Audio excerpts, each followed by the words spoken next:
the reality of it is if you want more of that, you want to decrease the distance between what you can do for things that you're chasing and what you actually do. You decrease that number, and the closer those things are together, the happier you'll be.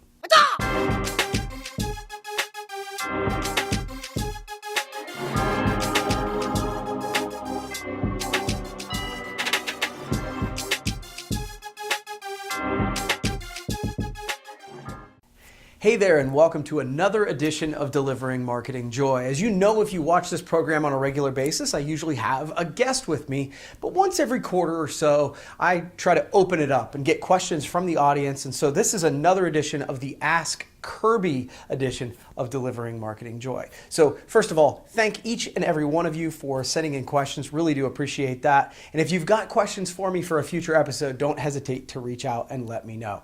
So I'm going to start with the first question from Swag Sam Kabert from out in California. And he wanted to know about our video department. He said, why do you have a video production department, and how does it play an overall role in your sales acquisition plan and percentage of sales in relation to the rest of our business?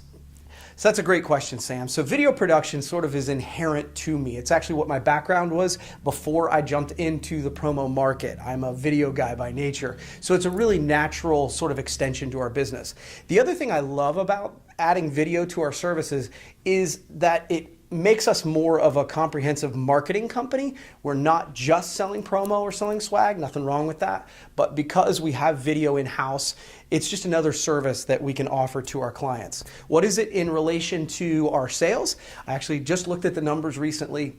It's anywhere between 9 and 12% of our sales overall. So the reality of it is it's not a huge percentage of sales, but our gross margin is great on that, and it works well, again, for servicing clients. The other thing, and I think this is a key part of the question that you were asking, is it's a great way for us to do internal marketing. Obviously, Delivering Marketing Joy, the weekly words as we've done them, any of our vlogs, we have a little bit of an enhanced ability to do video in-house so that we don't have to outsource that. And of course, that sets us apart from a marketing perspective for ourselves.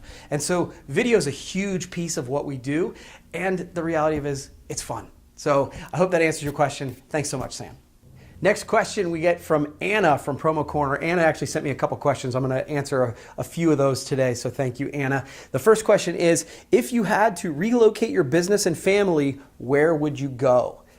I love this question, Anna. So thank you very much. If anybody knows me, we are based here in Coshocton, Ohio, and I love it here. But I'm not a big winter guy. I like the warmth. So if I were to relocate, and yes, I have given this some thought, the two places that I would kind of look at is either Tampa, Florida. I love that area. I like the ability that we could get back and forth to Ohio quickly. Or actually Phoenix, Arizona. Love both of those locations. Both have warm climates, obviously. I kind of lean toward Florida because I like the ocean. But both of those areas are really cool, bustling cities. I love sort of the culture of both of them. So if I had to relocate, I'd look at Tampa 1, Phoenix 2.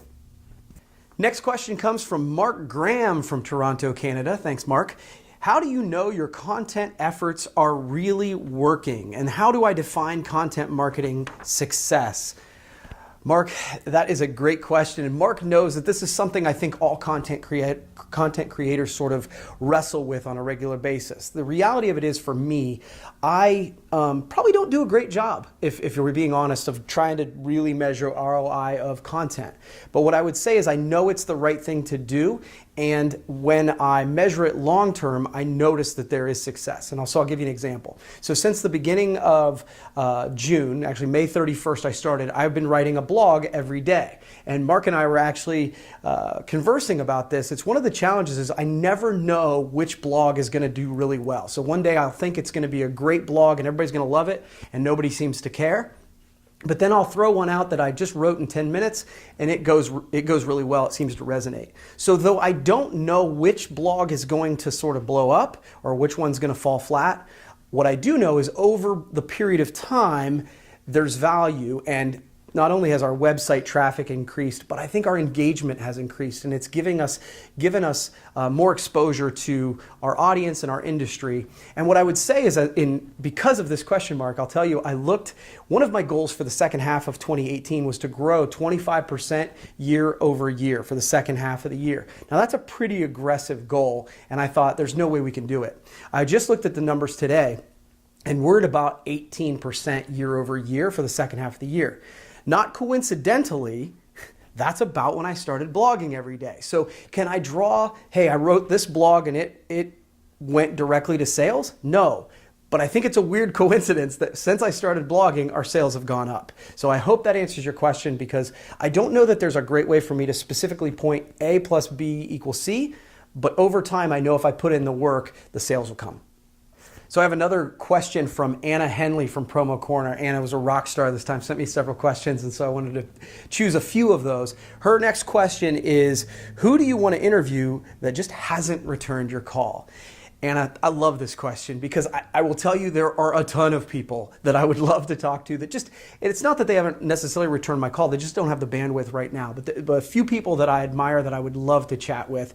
Number one, Casey Neistat. I've kind of got a content creator crush on him right now. I just think he does a great job. He's super creative, and I love some of the videos he puts out. Gary Vaynerchuk, I've had a crush on him for a long time, so he's definitely one that I would do.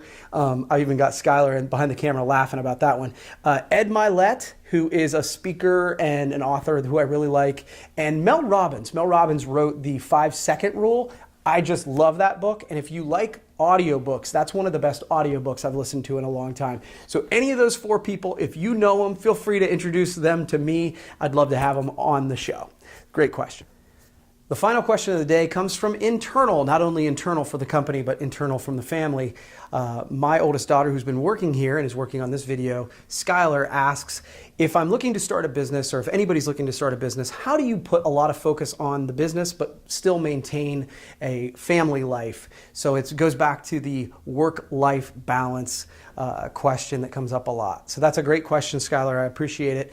And, I'm a believer that work-life balance, and you're hearing a lot more of this right now, work-life balance is one of those things I think is a myth, especially for an entrepreneur or somebody in sales or somebody who's really aspiring. I just think it's a myth. I think it's one of those things where you need to be all in on the place that you're at. So many times we sort of half-ass every place we're at. And so what I mean by that is, like, you're spending time with your family, but you're on your phone, or you're on social media, or you're not all in with them. So number one is, wherever you are, be all in there. And then even if it's only an hour or two with your family, you're getting real quality family time. So that's sort of my piece of that. And then the other thing that I've been sort of spinning around on is the distance between I can and I do. And what I mean by that is, I think that I've figured out that there's a correlation between what you are able to do when you are chasing a certain goal and what you actually do when you're chasing that goal. And the closer that distance is, the more happier and fulfilled you are in that area of your life. For example, if you are wanting to get into better shape, and the reality of it is you could be working out each morning and you could be eating better, but you don't, so your distance between that. The fact of the matter is, every time you think about fitness, you're going to be frustrated with yourself. And it's totally an internal thing. This is not something that somebody else puts on you. This is something that you put on yourself. So in those areas of your life where you're frustrated, my guess is the distance between what you can do and what you are doing is quite the distance apart.